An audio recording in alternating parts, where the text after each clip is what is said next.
ایسا خط سامنے آنا یقینی طور پر اس کی تحقیقات ہونی چاہیے، اور اس کے اوپر پاکستان تحریک انصاف کا بھی اہم ترین موقف سامنے آیا ہے کہ ججز کو دھمکی امیز خطوط کی یہ جو موصولی کا معاملہ ہے، جامع تحقیقات کا مطالبہ کیا ہے پاکستان تحریک انصاف نے۔ مہلک زہریلے مواد پر مشتمل خطوط کا واضح مقصد ہائی کورٹ کے ججز کو دھمکانا اور انہیں سپریم جوڈیشل کونسل کو بھجوائے گئے خط سے دستبردار کروانا ہے۔ ان خطوط کی ترسیل کے بعد عدلیہ میں مداخلت کے معاملے کی فیصلہ کن تحقیقات اور کارروائی کی ضرورت اب کئی گنا بڑھ گئی ہے۔ اسلام آباد ہائی کورٹ کے خط تحریر کرنے والے 6 ججز اور ان کے اہل خانہ کی سلامتی کے لیے خصوصی اقدامات اٹھائے جائیں۔ مداخلت اور بدمعاشی کے مؤثر تدارک اور عدلیہ کو ایسے خطرات سے محفوظ بنانے کے لیے چیف جسٹس آف پاکستان معاملے کو بلا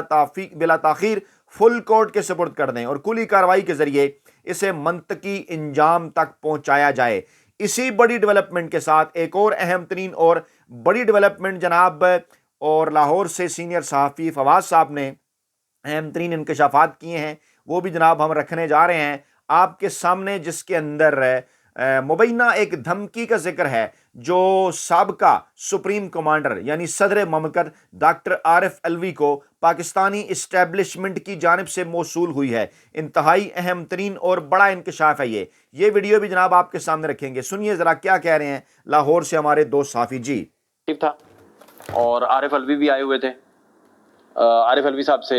بات کرنے کا ہمیں موقع بھی ملا،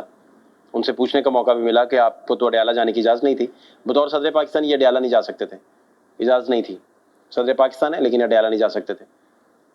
پھر یہ کلیم کرتے تھے کہ میرا سارا بگڈ ہے، سارے میری ریکارڈنگز ہو رہی ہیں۔ پھر یہ میٹنگ کرتے تھے تو ان کا ملٹری سیکرٹری جو ہے وہ بار بار آ کے کہتا تھا کہ سر وہ ٹائم ہو گیا ہے میٹنگ کا، ختم کریں۔ پھر آخری پیغام جو عمران خان نے ان کو بھیجا تھا وہ یہ تھا کہ اب نہیں بولیں گے تو کب بولیں گے۔ پھر انہوں نے یہ بھی کہا تھا، یہ بھی ایک انہوں نے عمران خان کے قریبی دوست کو بتایا تھا کہ مجھے تو انہوں نے کہا تھا کہ آپ بنی گالہ کیا لینے گئے تھے سائن کروانے سمری پہ، تو بڑا مجھے اسٹرانگ میسج آیا تھا، ایکٹیو تھا۔ Strong message. اور عارف الوی بھی آئے ہوئے تھے بنی گالہ میری سمری پہ دستخط، اس سمری پہ یعنی کہ آرمی چیف صاحب کی تعیناتی کے سمری کے معاملے کے اوپر آپ کو یاد ہے کہ صدر مملکت ڈاکٹر عارف الوی نے کہا تھا کہ میں عمران خان سے مشاورت کروں گا، اور اس کی تھوڑی وضاحت کر دیں کہ یعنی کہ آرمی چیف کی جانب سے اسٹرانگ میسج، جسے کچھ لوگ اب صدر مملکت عارف الوی کے دھمکی قرار دے رہے ہیں کہ اسٹرانگ میسج دیا گیا کہ آپ تعیناتی پر بنی گالہ کیوں گئے، عمران خان سے ملاقات کرنے کیوں گئے۔ اور دوسری طرف اہم ترین معاملہ یہ ہے کہ جو ہے وہ نواز شریف کے حوالے سے یہ ذکر ہے کہ اس وقت کیونکہ وہ مفرور مجرم تھے، اور کہا جا رہا ہے جناب کہ بڑی تعیناتی کے اندر ان کا کردار تھا، جو کہ عمران خان بھی بات کر رہے تھے، لیکن پوچھا اور کہا یہ جا رہا ہے، اور اس وقت کہا یہ جا رہا ہے عارف الوی صاحب کو کہ آپ جناب عمران خان سے مشاورت کے لیے کیوں اور کس لیے گئے تھے۔ اسی دوران یہ جو 2 بڑی ڈیولپمنٹس ہیں، قاضی فائز عیسیٰ صاحب کے یوٹیوب چینل کا ایک بڑا انکشاف، وہ بھی جناب آپ کے سامنے رکھتے ہیں۔ آپ کو یاد ہوگا کہ کچھ عرصہ قبل کچھ یوٹیوبرز قاضی فائز عیسیٰ صاحب کے بڑے فیورٹ ہوا کرتے تھے۔ اس وقت قاضی فائز عیسیٰ صاحب کو یوٹیوب چینلز کے ساتھ بڑا پیار بھی تھا۔ اس وقت وہ کہا کرتے تھے کہ مین سٹریم میڈیا اس طرح سے ان کی چیزیں رپورٹ نہیں کر رہا، جس طرح سے کوئی 2-3 لوگ جو تھے ان کے کہا، یہ افتخار چودھری صاحب کے زمانے سے ایک سپریم کورٹ سو موٹو رپورٹرز ایسوسیشن تھی ان کی نام نہاد، جس میں نام میں نہیں لیتا، آپ کو پتہ ہے کمنٹ باکس میں آپ بتا سکتے ہیں کن کا ذکر ہے، اور آج کل وہ بڑے پریشان بھی ہیں، بلکہ اپنے ماضی کی جو غلطیاں ہیں وہ اس وقت بھی ماضی میں بھی ہیرو بنتے رہے اور آج کل بھی وہ ہیرو بن رہے ہیں کہ جناب دیکھیے ہم نے قاضی فائز عیسیٰ صاحب سے اختلاف کر لیا۔ تو جناب بات یہ ہے کہ بار بار اگر آپ ایک ہی سوراخ سے ڈسے جائیں تو پھر وہ کہتے ہیں نا کہ آپ کو ذرا خیال رکھنا چاہیے، دیکھنا چاہیے اپنے گریبان کے اندر بھی۔ تو ہم تو کہا کرتے تھے کہ ذرا رانگ نمبرز کا آپ دھیان رکھیں۔ اور اب جناب سینٹرل جو ایڈوکیٹ ہیں، سینیٹر ہیں لطیف کھوسا، انہوں نے بھی ایک اہم انکشاف کیا، پھر آگے چل کر میں بات بھی آپ کے سامنے رکھتا ہوں۔ انہوں نے کہا کہ قاضی فائز عیسیٰ صاحب نے تو مجھے کہا تھا کہ میں ٹی وی ہی نہیں دیکھتا، اور اب وہ اپنا جو ہے وہ یوٹیوب چینل کے حوالے سے بات کر رہے ہیں۔ خبر یہ ہے کہ جھوٹ بول کر ڈالر کمائے جاتے ہیں، اس لیے ہم اپنا یوٹیوب چینل بنائیں گے۔ قاضی فائز عیسیٰ صاحب کے یہ آئے ہیں جناب ایک کیس کے اندر اہم ترین ریمارکس، جس نے کچھ اہم ترین سوالات جو ہیں وہ اٹھا دیے ہیں۔ اچھا، اب وہ اس کی تفصیل ہم آپ کے سامنے رکھتے ہیں تاکہ آپ کو بیک گراؤنڈ پتہ چلے۔ قاضی فائز عیسیٰ صاحب کہتے ہیں جھوٹے تبصرے کر کے ڈالر کمائے جاتے ہیں، کیا ہم جھوٹ پھیلانے والوں کو جیل بھیج دیں؟ ریمارکس دیے انہوں نے کیس کی سماعت کے دوران۔ 3 رکنی بینچ تھا، صحافیوں کو FIA کیسز کے نوٹسز کا معاملہ تھا اور انہوں نے سوال کیا کہ کیا حیدر وحید والی درخواست کا کوئی پٹیشنر عدالت میں ہے۔ اٹارنی جنرل سے انہوں نے استفسار کیا کہ ایسی درخواست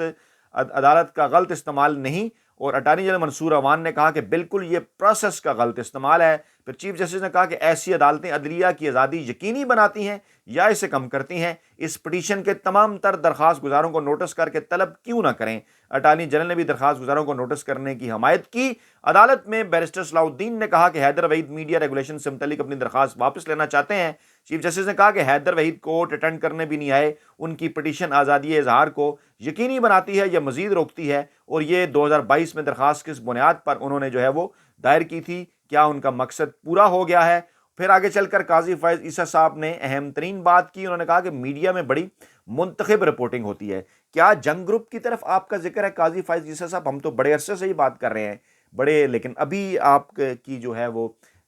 جو آپ کی عقل مندانہ نظر ہے وہ ابھی اس کے اوپر پڑی۔ ہم تو بڑے عرصے سے دیکھ رہے ہیں کہ جنگ گروپ بڑی منتخب قسم کی رپورٹنگ کرتا ہے، کہتے ہیں میڈیا میں منتخب رپورٹنگ ہوتی ہے۔ اب یہ رپورٹ نہیں ہوگا کہ یہ 6 درخواست گزار غائب ہو گئے، اس لیے ہم نے کہا کہ ہم اپنا یوٹیوب چینل بنائیں گے۔ میں ریپیٹ کر رہا ہوں، انہوں نے کہا کہ یہ میڈیا میں رپورٹ نہیں ہوگا، اس لیے اب ہم اپنا یوٹیوب چینل بنائیں گے۔ انہوں نے کہا کہ جو جتنا زیادہ جھوٹ بولے گا اتنا ہی سوشل میڈیا پر بکے گا، اور جھوٹے تبصرے کر کے ڈالر کمائے جاتے ہیں، اب ہم اپنا یوٹیوب چینل بنائیں گے۔ اب ذرا ان کو لنک کر کے دیکھیں مطلب کیا ہے۔ مطلب میں تو پریشان ہو گیا کہ وہ کہہ رہے ہیں کہ جو جتنا جھوٹ بولے گا اتنا سوشل میڈیا پر بکے گا، جھوٹے تبصرے کر کے ڈالر کمائے جاتے ہیں، اس لیے اب ہم اپنا یوٹیوب چینل بنائیں گے، اور کیا فرد جرم عائد کر کے انہیں جیل بھیج دیں جو ایسی خبریں لگاتے ہیں کہ میری اہلیہ فل کورٹ میٹنگ میں میرے ساتھ بیٹھی ہوئی تھی، کیا ہم سارا دن بیٹھ کر وضاحتیں دیتے رہیں۔ اور انہوں نے کہا کہ میڈیا ریگولیشن سے متعلق پٹیشن واپس لینے کی درخواست آئی، نہ پٹیشن کے درخواست گزار عدالت میں آئے، نہ وکیل نہ ہی ایڈوکیٹ آن ریکارڈ۔ پھر انہوں نے یہ سماعت غیر معینہ مدت تک ملتوی کر دی، لیکن سوالات کچھ اٹھ رہے ہیں کہ سپریم کورٹ آف پاکستان پہلے کیسز کی لائیو سٹریمنگ کی طرف چلی گئی، یعنی اس کا وہ فائدہ تو اٹھا رہے ہیں نا یوٹیوب چینل کا، تو استعمال چھری کا اچھا یا برا، آپ قتل بھی کر سکتے ہیں، سیب بھی کاٹ سکتے ہیں، تو ایسا ہی ہے سوشل میڈیا۔ تو جناب ہماری تو یہ کوشش ہوتی ہے کہ کچھ حقائق بھی سامنے رکھے جائیں، کتابوں کی صورت، اخبارات کی صورت، اس پلیٹ فارم پر ہم آپ کے سامنے رکھتے جاتے ہیں، جیسا کہ آج بھی ہم نے آپ کو جو ہے وہ ایک ویڈیو دکھائی اپنے دوست کی، جن کی جانب سے یہ کہا گیا کہ جناب جو ہے وہ صدر مملکت عارف علوی صاحب کے قریبی ذرائع یہ بات کر رہے ہیں، اسٹیبلشمنٹ کی ایک سٹرونگ میسج، اور جس کو ان کے قریبی ذرائع ایک دھمکی بھی کہہ رہے ہیں۔ اور اسی طرح سے پھر جناب یہ جو 8 ججز کے زہر کا معاملہ ہے، اور پھر یہ قاضی صاحب کے یوٹیوب چینل سے متعلق جو بڑا انکشاف ہے، یقینی طور پر معاملات جو ہیں اسلام آباد کے اندر بڑی تیزی کے ساتھ، اب دیکھیں نا کچھ عرصہ پہلے جو ہے وہ ایک جگہ کے اوپر جو ہے وہ جو ہے سپریم کورٹ سے باہر بلکہ قاضی فائز عیسیٰ صاحب نے ایک وضاحت بھی دی تھی، اور وہ آپ کو یاد ہے پنڈی سے کمشنر صاحب نے جب کہہ دیا تھا کہ دھاندلی کے اندر کون ملوث ہے، تو انہوں نے باہر اس کی وضاحت دی تھی۔ اس قسم کی چیزیں پاکستان کی تاریخ میں پہلے کبھی نہیں ہوئی۔ پھر چند عرصہ قبل آپ نے دیکھا ہوگا کہ جو ہیں وہ پاکستان کی خفیہ ایجنسی کے سربراہ نے باقاعدہ طور پر پریس کانفرنس بھی کی تھی، ایسا بھی کبھی نہیں ہوا پاکستان کے اندر۔ تو نت نئی چیزیں ہو رہی ہیں جو کہ اس سے پہلے نہیں ہوئی۔ تو معاملہ صرف سوشل میڈیا کا یا یوٹیوبرز کا یا پاکستان تحریک انصاف کا نہیں ہے، یا ان کو ووٹ ڈالنے والے ووٹرز کا نہیں ہے، اوورال تمام تر چیزوں کو دیکھنا ہوگا۔ عمران خان اسلام آباد کے لانگ مارچ کے دوران توڑ پھوڑ کے ایک اور کیس کے اندر جو ہیں وہ بری ہو گئے ہیں، ڈیفینیٹلی ان کے اندر کوئی چیزیں نہیں تھیں، اس لیے عمران خان تمام تر چیزوں کے اندر جو ہیں وہ ہو رہے ہیں بری۔ اور بشرا بی بی کا دعویٰ، انہوں نے کہا میرے کھانے میں ٹوائلٹ کلینر ملایا گیا، کھانا پانی کڑوا لگتا ہے، 3 قطرے جو ہے وہ شب معراج والے دن میرے کھانے میں ٹوائلٹ کلینر کے ملائے گئے، بڑا دعویٰ ہے، اور نام ابھی میں فی الحال نہیں بتا رہی، مجھے جیل میں کسی نے بتایا تھا۔ اور جناب مجھے آنکھوں میں سوجن، سینے اور معدے میں تکلیف، جلن، پانی کھانا کڑوا لگتا ہے۔ اور انہوں نے کہا جب ان سے پوچھا اس صحافی نے کہ ثبوت، انہوں نے کہا ثبوت میں کہاں سے لاؤں، پہلے کھڑکیاں بند رکھی جاتی تھیں، اب کچھ دیر کھول دی جاتی ہیں۔ اور عمران خان نے بھی عدالت سے مطالبہ کیا کہ بشرا بی بی کا جو معائنہ ہے وہ شوکت خانم کے ڈاکٹر سے کروایا جائے۔ پھر عمران خان نے بھی اہم ترین انکشافات کیے، انہوں نے کہا کہ بنی گالہ میں زہر دیا گیا، بشرا بی بی کو ان کی جلد اور زبان پر ان کے نشانات پڑ گئے، اور کچھ اور دیگر انکشافات بھی عمران خان نے کیے اپنی گفتگو، جو کہ میڈیا کے اوپر رپورٹ نہیں ہو رہی، وہ بھی جناب ہم آپ کے سامنے رکھیں گے۔ اور عمران خان نے کہا کہ میری بیوی کے ساتھ جو کیا گیا وہ انتہائی خطرناک ہے، شہباز شریف کے خلاف تمام گواہان ہارٹ اٹیک کی وجہ سے مارے گئے، چند ماہ میں سب کی موت ہو گئی، مجھے ڈرانے کے لیے بشرا بی بی کو زہر دیا جا رہا ہے، بشرا بی بی کو زہر دیا جائے گا تو کیا میں خاموش بیٹھوں گا؟ اور پھر ایک اور بڑی ڈیولپمنٹ یہ ہوئی کہ عمران خان نے شیر افضل مروت کو ملاقاتیوں کے لیے مقرر کیے گئے فوکل پرسن کی فہرست سے نکال دیا ہے، یعنی شیر افضل مروت اب فوکل پرسن نہیں ہوں گے۔ اس پر بھی آپ کے کمنٹس چاہیے۔ فوکل پرسن جو نئے انہوں نے منظوری دی ہے اس میں سینیٹر شبلی فراز ہیں، بیرسٹر گوہر ہیں اور عمر ایوب صاحب جو ہیں وہ فوکل پرسن اس حوالے سے مقرر کیے گئے ہیں۔ تو جناب یہ تھیں آج کی تازہ ترین اور بڑی اپڈیٹس۔ اپنا بہت خیال رکھیے گا، دعاؤں میں یاد رکھیے گا۔ نئی ویڈیو کے ساتھ جلد حاضر ہوں گے۔ اللہ نے کے بعد۔